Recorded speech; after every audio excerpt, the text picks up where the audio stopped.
প্রিয় শিক্ষার্থী বন্ধুরা, আসসালামু আলাইকুম। আশা করি আপনারা সকলে ভালো আছেন। আলহামদুলিল্লাহ, আমিও ভালো আছি।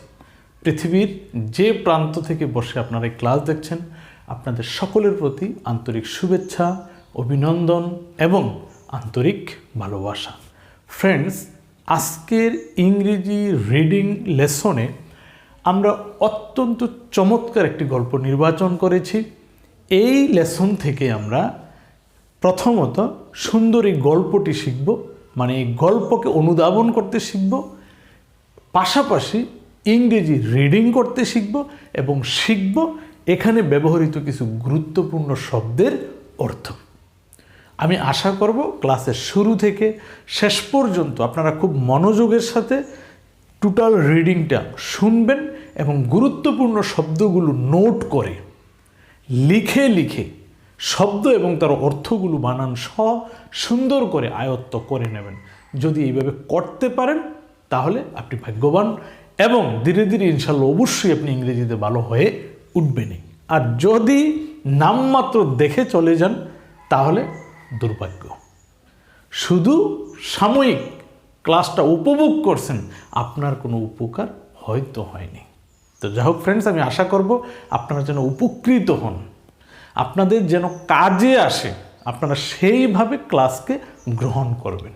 ওকে ফ্রেন্ডস, তো চলুন আজকের গল্পটির, আজকের লেসনটির একে একে প্রত্যেকটা লাইন আমরা ভালোভাবে বুঝার চেষ্টা করি। আজকের গল্পের প্রথম লাইনটি হচ্ছে, এ ফার্মার হ্যাড 3 সন্স। একজন কৃষকের 3 জন ছেলে ছিল। খেয়াল করেন, এই এ শব্দের অর্থ হচ্ছে একটি বা একজন। তো এখানে যেহেতু ব্যক্তি ফার্মার, এই জন্য কি হবে একজন। এই ফার্মার শব্দের অর্থ হচ্ছে কৃষক। ভালোভাবে মনে রাখবেন, FAR ফার, MER মার, ফার্মার। ফার্মার মানে কি কৃষক। যদি আমরা আর এর উচ্চারণ এখানে না করি নিয়ম অনুসারে, ওই যে বলছিলাম এর আগের ক্লাসেও, তাহলে হয় ফার্মা। ফার্মা, এ ফার্মা একজন কৃষক। HAD হ্যাড ছিল, এই হ্যাড অর্থ কি ছিল। হ্যাভ মূল এখানকার শব্দটা হচ্ছে হ্যাভ, HAVE হ্যাভ অর্থ আছে, আর হ্যাড অর্থ হচ্ছে তার পাস্ট ফর্ম ছিল। তাহলে এই ফার্মার হ্যাড একজন কৃষকের ছিল 3, PHREE 3 মানে 3, SONS সন্স মানে পুত্রদ্বয়, পুত্ররা। এই যে সন থেকে যখন সন্স হবে তখন এটা বুঝতে হবে যে অনেক পুত্রকে বোঝানোর জন্য ব্যবহার করছে। তো এখানে পুত্র কয়জন? 3 জন, যার কারণে সন না হয় কি হয়েছে সন্স। বোঝা গেল? তাইলে একজন কৃষকের কি ছিল? 3 জন ছেলে ছিল। এ ফার্মার হ্যাড 3 সন্স। একজন কৃষকের 3 জন ছেলে ছিল। বোঝা গেল কথাটি? পরের লাইনটি দেখেন, they always quarrelled with each other. They তারা, অলওয়েজ সব সময়, কোয়ারেলড ঝগড়া করত, উইথ ইচ আদার একজন আরেকজনের সাথে। তারা কি করত? এই 3 ছেলে মিলে পরস্পরের মধ্যে সবসময় শুধু ঝগড়াঝাটি করত। এই হলো কথাটা। বানানগুলো দেখেন, THEY দে, দে মানে কি তারা। অলওয়েজ, ALWAYS অলওয়েজ মানে সব সময় বা সর্বদা। কোয়ারেলড, QUARRELLED কোয়ারেলড ঝগড়া করত। ফার্স্ট ফর্মে লিখে যে ED যুক্ত হওয়ার কারণ হচ্ছে এটা অতীতের কথা। কোয়ারেলড ঝগড়া করত। উইথ, এই উইথ শব্দের অর্থ হলো সাথে। ইচ আদার, ইচ মানে প্রত্যেক, EACH ইচ, ইচ অর্থ কি প্রত্যেক। আদার, OTHER আদারের সাধারণ অর্থ হইল অন্য। আদার মানে কি অন্য। তো যা হোক, এখানে ইচ আদার মানে একে অন্যের সাথে। আপনাকে এমনি বুঝতে হবে, উইথ ইচ আদার মানে একে অন্যের সাথে। জি, তাহলে লাইনটা কি দাঁড়ায়? দে অলওয়েজ কোয়ারেলড, তারা সব সময় ঝগড়া করত, উইথ ইচ আদার একে অন্যের সাথে। বুঝা গেল ফ্রেন্ডস? পরের লাইনটি দেখেন, this made the farmer unhappy. This, এই দিস অর্থ কি এই বা এইটি। তো এইটি মানে কোনটি, মানে তাদের এই পারস্পরিক ঝগড়ার ব্যাপারটি মেড মানে তৈরি করত। তো এখানে তৈরি করত কি হতো, এইটি করত বা হতো দি ফার্মার কৃষকটি। দি ফার্মার মানে কি কৃষকটি, আনহ্যাপি মানে অসুখী। অর্থাৎ মূল কথাটা হচ্ছে this made the farmer unhappy, এইটি ওই কৃষককে অসুখী করত। অর্থাৎ যখনই ছেলেরা ঝগড়াঝাটি করত এই কৃষক মনে মনে খুব কষ্ট পেতেন। ছেলেদের মধ্যে বিবাদ দেখে তিনি কি করতেন, কষ্ট পেতেন। এই হলো আসল কথাটা। তাহলে this made the farmer unhappy, এইটি কৃষককে অসুখী করত। ভালোভাবে বানানটা দেখি, THIS দিস মানে এই বা এইটি, MADE মেড মানে তৈরি করত। এখানে এই গল্প অনুসারে কিন্তু তৈরি করত বললে হবে না, এটা হচ্ছে করত। দি ফার্মার FARMER ফার্মা, হ্যাঁ, কৃষকটিকে UNHAPPY হ্যাপি, আনহ্যাপি মানে অসুখী। এখানে আপনি গুরুত্বপূর্ণ সুন্দর করে কথাগুলো মনে রাখতে পারেন। এই হ্যাপি শব্দের অর্থ সুখী, আপনি এর আগে পরেও আমার ক্লাসে শুনেছেন। তাহলে হ্যাপির উল্টা শব্দটা কি, আনহ্যাপি মানে অসুখী। হ্যাপি মানে কি সুখী, আর আনহ্যাপি মানে কি অসুখী। গল্পের প্রয়োজনে এইরকম ব্যবহৃত শব্দগুলো কিন্তু আপনাকে মনে রাখতে হবে। হ্যাঁ, যদি আপনি মনে রাখতে পারেন তাহলে কাজে লাগবে, আর যদি শুনে যান এইখান দিয়ে ঢুকছে ওইখান দিয়ে বের হয়ে গেছে, কোনো উপকার নাই। যা হোক মনে রাখবেন। তাহলে this made the farmer unhappy, এইটি ওই কৃষককে অসুখী করত। He tried to bring them to their senses. লাইনটি খেয়াল করবেন, হি ট্রাইড তিনি চেষ্টা করতেন, টু ব্রিং দেম তাদেরকে আনতে, খেয়াল করেন, টু দেয়ার সেন্সেস তাদের জ্ঞানে। আক্ষরিক অর্থে যদি আমরা বলি তাহলে কথাটা কি দাঁড়াইলো, তিনি চেষ্টা করতেন তাদেরকে তাদের জ্ঞানে আনতে। কথাটা এইটা নয়, তিনি চেষ্টা করতেন তাদেরকে বুঝাতে। আসল কথাটা কি, তিনি মানে কৃষক চেষ্টা করতেন তার ছেলেদেরকে বুঝাতে, অর্থাৎ তারা যেন ঝগড়াঝাটি না করে। মূল বিষয়টা হচ্ছে কি এইটা। যা হোক আমরা একটু বুঝে আসি। এসি হি মানে সে বা তিনি, ট্রাইড TRIED ট্রাইড মানে চেষ্টা করতেন। ট্রাই মানে কি চেষ্টা করা, আর ট্রাইড চেষ্টা করতেন, অতীতের কথা। টু ব্রিং, এই ব্রিং শব্দের সাধারণ অর্থ হলো আনা। ব্রিং মানে কি আনা। তো এইখানে তোর আনা না, লাইনটা বুঝিয়ে যাচ্ছি আমি যে কি অর্থে ব্যবহৃত হয়েছে। BRING ব্রিং, ব্রিং এর সাধারণ অর্থ কি আনা, আপনি এটা মনে রাখবেন। THEM দেম মানে তাদেরকে, THEIR দেয়ার মানে তাদের। সেন্স SENSE সেন্স মানে হচ্ছে জ্ঞান। তো এখানে কিন্তু সেন্সেস নট সেন্সেস। যাই হোক, তাইলে হি ট্রাইড টু ব্রিং দেম তিনি চেষ্টা করতেন তাদেরকে টু দেয়ার সেন্সেস তাদের জ্ঞানে ফিরিয়ে আনতে। কিন্তু আমরা লাইনটা এমনি বলবো না, আমরা বলবো তিনি চেষ্টা করতেন তাদেরকে বুঝাতে। এটাই রিয়েল, এটাই কথা। যা হোক, আমরা কি এই লাইনটা বুঝতে পারছি ফ্রেন্ড? আচ্ছা, পরের লাইনে দেখেন, বাট ফেলড কিন্তু ব্যর্থ হলেন। তিনি চেষ্টা করতেন ছেলেদেরকে বুঝাতে, কিন্তু তিনি কি করছেন, ব্যর্থ হয়েছেন। ছেলেরা তার কথা শুনে না, তার কথা মানে না। তারা কি করে, সেই রাত পোহাইলে আবার ঝগড়া। এরকম ফ্যামিলি কিন্তু আমাদের দেশে অসংখ্য আছে। অর্থাৎ দেখা গেল গার্ডিয়ান বুঝাতে চাচ্ছে, কেউ একজন বুঝাতে চাচ্ছে, কিন্তু কারোটাই মানে না। ওই রাত পোহাইলে প্রতিদিন কি শুরু হয়ে যায়, এই নানা বিষয় নিয়ে ঝগড়াঝাটি শুরু হয়ে যায়। এই গল্পটি কিন্তু আমাদের পারিবারিক বন্ধনের ব্যাপারে খুব চমৎকার একটা আদর্শ গল্প। আপনার মন দিয়ে শুনতে থাকেন। তাহলে বাট ফেলড কিন্তু তিনি ব্যর্থ হতেন। BUT বাট কিন্তু, FAILED ফেল্ড মানে কি ব্যর্থ হয়েছিলেন। ব্যর্থ হওয়া, আর ফেল্ড ব্যর্থ হয়েছিলেন। তাহলে তিনি বুঝাতে চেষ্টা করতেন কিন্তু ব্যর্থ হয়েছেন। পরের লাইন দেখেন, অ্যাট লাস্ট সব শেষে, হি হিট আপন তিনি, হিট আপন শব্দের অর্থটা হচ্ছে মূলত হিট আপন এ প্ল্যান, এখানে মূল লাইনটা একসাথেই, তিনি হিট আপন এ প্ল্যান, একটি বুদ্ধি আটলো, অর্থাৎ একটা পরিকল্পনা করলো, একটা বুদ্ধি করলো, কে? ওই বৃদ্ধ কৃষক। অ্যাট লাস্ট সব শেষে, তিনি হিট আপন এ প্ল্যান, একটি পরিকল্পনা করলেন বা একটি বুদ্ধি করলেন। অ্যাট লাস্ট সব শেষে, এই দুইটা কথা মিলিয়ে কিন্তু এখানে একটা ওয়ার্ড, অ্যাট লাস্ট সব শেষে। তিনি, HIT হিট, UPON আপন, PLAN প্ল্যান।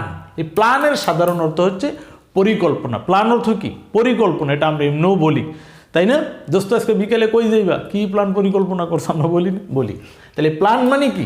পরিকল্পনা। যা হোক, তাহলে অ্যাট লাস্ট সব শেষে, হি হিট আপন এ প্ল্যান, তিনি একটি বুদ্ধি করলেন, তিনি একটি বুদ্ধি আটলেন বা তিনি পরিকল্পনা করলেন, আপনি যেমনি বলেন। He called all his sons, তিনি তার সকল ছেলেদেরকে ডাকলেন। তিনি কল্ড ডেকেছিলেন, অল হিজ সন্স তার সকল ছেলেদেরকে। হি মানে তিনি, আপনি জানেন এটা। CAED কল্ড, কল অর্থ ডাকা, আর কল্ড ডেকেছিলেন। অল, ALL অল মানে কি? সব বা সকল। HIS হিজ মানে তিনি। SONS সন্স মানে ছেলেদেরকে।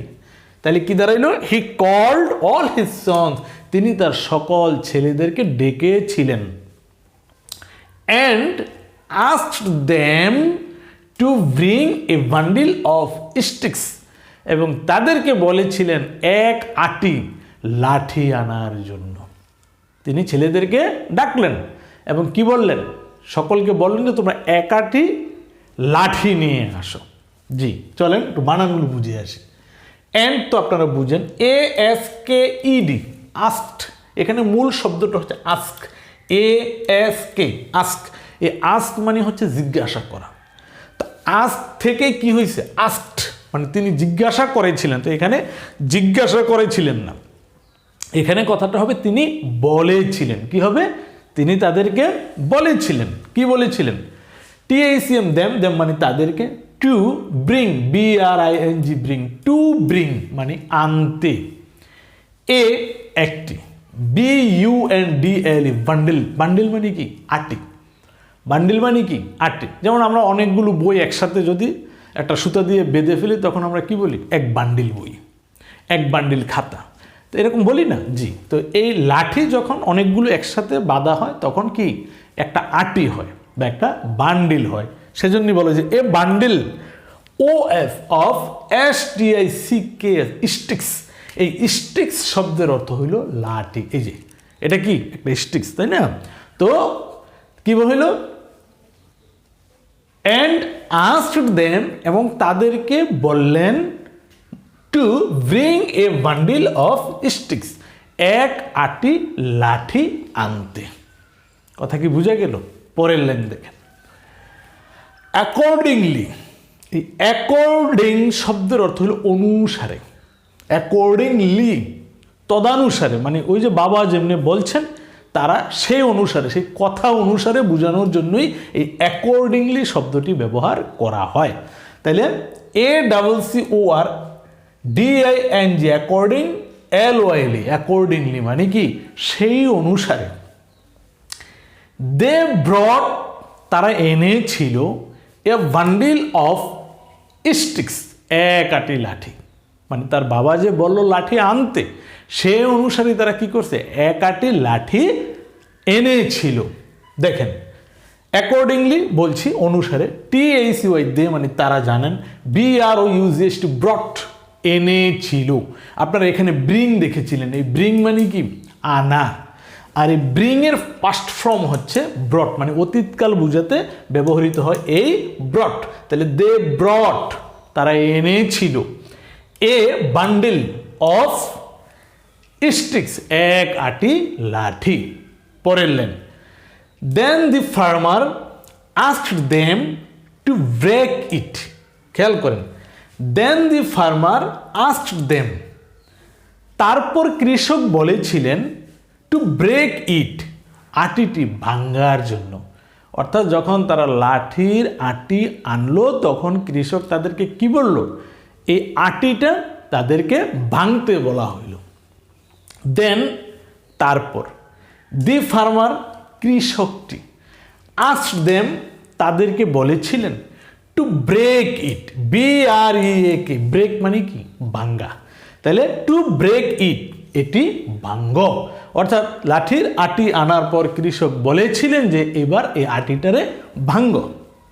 পরের line, the three sons tried one after another. The three sons, তিন ছেলে, ট্রাইড, চেষ্টা করেছিল, ওয়ান আফটার অ্যানাদার, একজনের পরে একজনে, but none could break it, কিন্তু কেহই তাহা ভাঙতে পারল না। কৃষক কি বলেছিল, লাঠির আটি আনার পরে কি বলছিল, লাঠির আটি ভাঙতে, এবং একে একে তারা কি করছে, তিনো ভাই চেষ্টা করছে একজন একজন করে, কিন্তু তারা কেহই লাঠির আটি ভাঙতে পারে নাই। এখানে উল্লেখযোগ্য শব্দের মধ্যে আছে ব্রেক, BREAK, এই ব্রেক মানে কি, ভাঙ্গা। হ্যাঁ, এই কুড শব্দটি আছে ক্যান শব্দ থেকে, ক্যান মানে পারা, আর এই কুড মানে কি, অতীতকে বুঝাতে ব্যবহার হয় এই কুড। তাহলে বাট, কিন্তু, নন মানে কেহই না, NON, নন মানে কি, কেহই না, কুড মানে পারেনি, নন কুড, কেহই পারে নাই, ব্রেক ইট, সেটা ভাঙতে। তো ফ্রেন্ডস, গল্পের বাকি অংশে কি হয়েছিল, আটি যখন তাদেরকে ভাঙতে বলছে তারা কিন্তু লাঠির আটি ভাঙতে পারে নাই। তারপরে এই বৃদ্ধ বলেছিল এবার আটিটা খুলে দাও এবং তোমরা প্রত্যেকে একটা করে লাঠি হাতে নাও, এবার ভাঙ। এবার প্রত্যেক ছেলে খুব সহজেই কি করছিল, প্রত্যেকটা লাঠি ভেঙে ফেলেছিল। এবং এই কৃষক এই ঘটনার মধ্য দিয়ে তার ছেলেদেরকে তিনি বুঝিয়েছিলেন যে তোমরা এই লাঠিগুলোর মতোই, তোমরা যদি এই তিন ভাই একসাথে ঐক্যবদ্ধ হয়ে সুন্দর করে বসবাস করো তাহলে কেউ তোমাদেরকে এই লাঠির মতোই ভাঙতে পারবে না, ক্ষতি করতে পারবে না। আর তোমরা যদি ঝগড়াঝাটি করে এরকম আলাদা আলাদা থাকো, একজন আরেকজনের শত্রু হয়ে দূরে দূরে থাকো, তাহলে যে কোনো মানুষই তোমাদেরকে কি করবে, ক্ষতি করবে। আর একতাবদ্ধ হয়ে থাকলে ক্ষতি করতে পারবে না। তোমরা যদি লাঠির আটির মতো একতাবদ্ধ হয়ে থাকো তাহলে কেউ তোমাদের ক্ষতি করতে পারবে না। কিন্তু তোমরা যদি এভাবে পৃথক পৃথক থাকো, ঝগড়া করে দূরে থাকো, তাহলে যে কোনো মানুষ সহজে তোমার ক্ষতি করবে। এবং এটাই চরম সত্য কথা। তো ফ্রেন্ডস, এই গল্পের মধ্য দিয়ে আমরা কিন্তু একটি চমৎকার পারিবারিক বন্ধনের দৃষ্টান্ত বা উদাহরণ পেলাম, তাই না? আমরা আমাদের ব্যক্তি জীবনে এই কথাগুলো মনে রাখবো, মনে রাখার চেষ্টা করব, সেইভাবে জীবনযাপন করারও চেষ্টা করব। যাই হোক ফ্রেন্ডস, চলুন আমরা গল্পটি সুন্দর করে আবার একটু পরে আসি। A farmer had three sons, একজন কৃষকের তিনজন ছেলে ছিল। They always quarrelled with each other, তারা একে অন্যের সাথে সবসময় ঝগড়াঝাটি করত। This made the farmer unhappy, এইটি ওই কৃষককে খুব কষ্ট দিত বা অসুখী করত। He tried to bring them to their senses, তিনি তাদেরকে বুঝাতে চেষ্টা করেছিলেন, বাট ফেল, কিন্তু ব্যর্থ হয়েছিলেন। অ্যাট লাস্ট হি হিট আপন এ প্ল্যান, সবশেষে তিনি একটি বুদ্ধি আঁটলেন।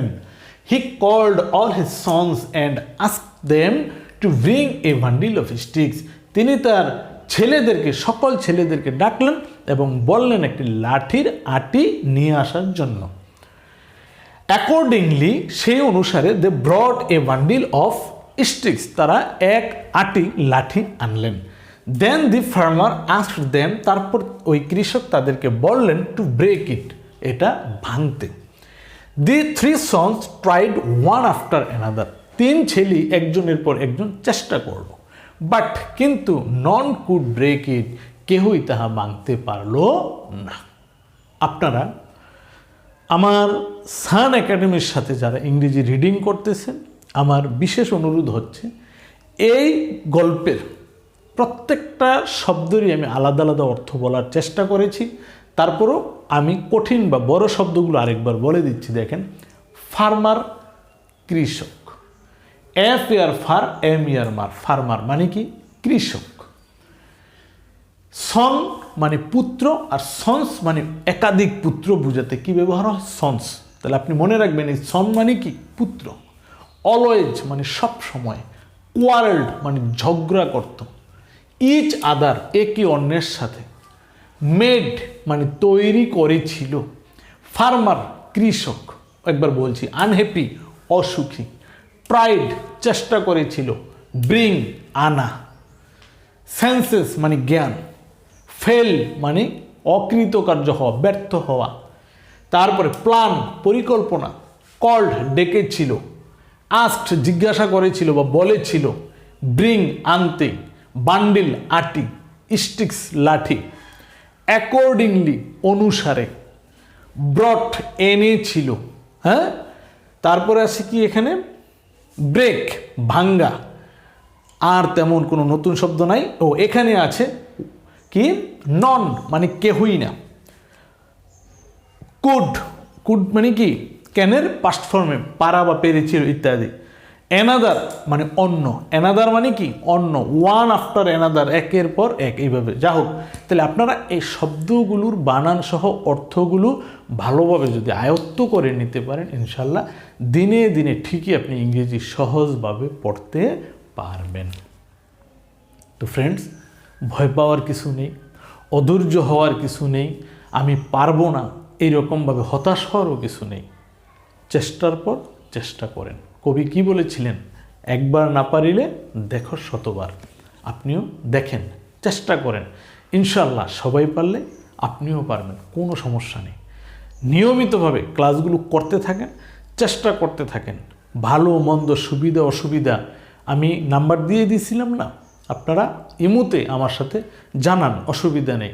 স্যার সার্বক্ষণিকভাবে আপনাদের সহযোগিতায় আছি, ইনশাল্লাহ পাশে থাকবো, কোনো সমস্যা নেই।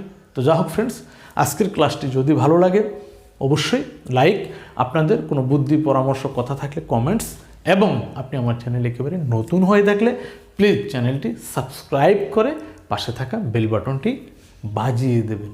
আর বিশেষ কথা, স্যারের নতুন চ্যানেল পর্যটক, নিচে ডেসক্রিপশনের নিচে লিঙ্ক দেওয়া আছে, গিয়ে ওটিও সাবস্ক্রাইব করে নেবেন স্যারের ভ্রমণ সঙ্গী হতে বা ভ্রমণ স্মৃতিগুলো দেখতে। ফ্রেন্ডস, যেখানে থাকেন যেভাবে থাকেন চেষ্টা করবেন ভালো থাকতে, ভালো রাখতে। শুভকামনায় আজকের ক্লাস শেষ করছি। আল্লাহ হাফেজ। মনে কি চায় যেতে ঘর ছেড়ে বহু দূরে, প্রকৃতির রূপ রস আর বাহারি রঙে রাঙাতে মন। ছুতে চাও নীল আকাশ আর মেঘমালা, যদি হারাতে চাও নীল জলরাশির মহাসমুদ্রে কিংবা সাপদ সংকুল বন বনানীতে, please subscribe my new channel Paryatak the traveller.